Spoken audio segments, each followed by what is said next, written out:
I have been playing a lot of Ghostrunner, and this game is fantastic. If you're a fan of games like Hotline Miami or Super Meat Boy, games where you're dying repeatedly but restarting super quickly, games that test your timing, your reflexes, and your reaction speed, and games that have satisfying movement like Mirror's Edge or Titanfall 2, this is the sort of game where you'll be dying a million times, but by the end of a level you feel like the most badass cyber ninja that ever lived. The core of Ghostrunner is you are essentially a cybernetic ninja that is constantly in motion. You have tools at your disposal like running on walls, slowing down time, and a katana to cut down enemies and move through levels. It's set in this cyberpunk sort of post-apocalyptic world, although despite the storyline, it really does feel just like a pure cyberpunk city aesthetic. The levels don't really feel like a lived-in place, but the level design is fantastic, and I wouldn't have it any other way. So at the core of the game is your movement. If you're a fan of the movement in Titanfall 2, or you're a fan of the movement in Mirror's Edge, or you like games that just have fluid movement and parkour systems, this game has some of the most enjoyable fluid movement I've ever played in a game. It's as if they took Genji from Overwatch and gave him his own game. The main ways you'll be getting around are things like wall running, dashing either side to side or forward, grappling, sliding, and hanging on zip lines. The game does a lot of non-traditional things. Things like the wall running being endless. You're able to stop time and then shift left and right before you dash forward, but the window of time you have to do that is pretty wide. The game's movement is such that you don't always have to take the laid out path. Although there are panels on the wall you can run on, any flat surface will do, and if you want to scoot around the level in a creative way, you can. The first few hours with this game, I couldn't stop smiling.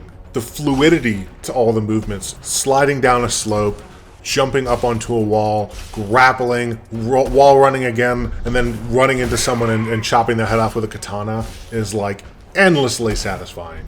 The game sort of goes back and forth between traversing the cyberpunk setting and these little combat sections where you'll try to take out a number of enemies, and generally it lays out the enemies in sort of a combat puzzle. You'll have to decide which enemies are best to first take out, or if you need to go disable an enemy shield to be able to kill them. And the game does not give you a linear path to do these things with. You have to figure that stuff out for yourself. Generally, the game will give you 2 or 3 different directions you can head, and your goal is to not stop moving until everyone's dead. The kicker here is that all enemies die in one hit, but so do you. The good news is, being a cyber ninja, you're much more well equipped than the enemies are. The enemies range from a guy with a pistol, to an enemy with a machine gun, to a guy with a shield that covers a 270-degree arc in front of him, to giant robots that shoot out a wave of energy, and to more I won't spoil. Thanks to the enemy variety, the game constantly feels fresh, and pretty much every enemy is a joy to be able to figure out and fight. I personally had more issues with some than others, and there was one enemy type towards the end of the game, and I won't spoil it, but it sucked ass. And really, if that enemy was never in the game, it probably would have made the game nearly perfect. But that enemy was the worst. And if you've played the game, or you intend to play the game, you'll know exactly what I'm talking about. The game also has a skill system. You'll unlock 4 different abilities throughout your time playing, and while I won't spoil them all, the first one you get is a blink that allows you to target up to 3 enemies and blink through them, killing them instantly. And the other ones are just as interesting, if not more. Where the game allows you to have some diversity in the way you play is there's a Tetris-like skill system. You'll be able to select different Tetraminos that have different attributes and place them on a grid. The skills in this list will do anything from allow you to deflect bullets back at your enemies, to increasing your passive focus regeneration rate, to allowing you to use your special moves more than once in quick succession. I had a lot of fun playing around with the different moves that it gives you, and I did change them pretty often throughout my run. Visually, the game is astounding, and it runs like a dream. The only knock I have against it is that during my time playing, the RTX implementation seemed bugged. When I played the demo, I was able to play the first level at around 120 to 130 frames a second with RTX on. And when I got the final game, the RTX cut the frames to about 60 and in some cases less. And I'm running on a 3080 with 32 gigs of RAM and an i7 7700K, which I know the CPU is just a bit older, but it's still more than adequate. And with RTX off, this game runs at like a hard locked 144 frames a second, which of course can go higher if I turned off VSync. The way the game implements the cyberpunk aesthetic, with the lighting and with the fake ads for different products, The neon signs, the reflections off puddles and glass, the loose wires everywhere. It's really incredible to look at. And honestly, if you're a little bit sad because Cyberpunk delayed, this is a really nice little Cyberpunk distraction for you. As far as difficulty goes, this is a game that will make you mad at times. For the most part, I had a smile painted on my face, but there were definitely some sections where I died an inordinate amount of times before I finally nailed it. There was really just one or two sections where the game went from being a challenge to figure out to being like something I was beating my head against.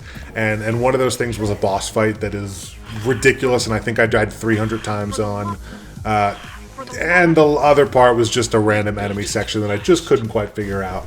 But for the most part, the difficulty is exactly like a Hotline Miami. You know, the levels are really hard at times, but you're getting one step farther every time you run. So, you know, you're never set back too far. When you die, you hit R and you reset immediately, and you're right back into it.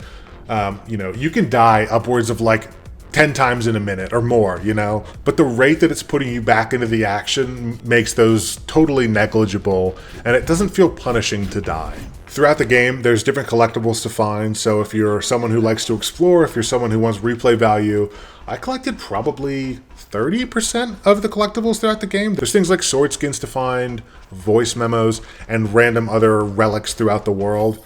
They were really fun to find on my first run through, and I thought I did a pretty thorough job, but looking at the list after I beat the game, I was surprised to find that there were still so many more to find. As far as story goes, it's not this game's strong suit, but it does exist, although it mainly exists by way of people telling you its story, by people talking at you over the radio, and honestly, it's fairly superfluous, although it is there.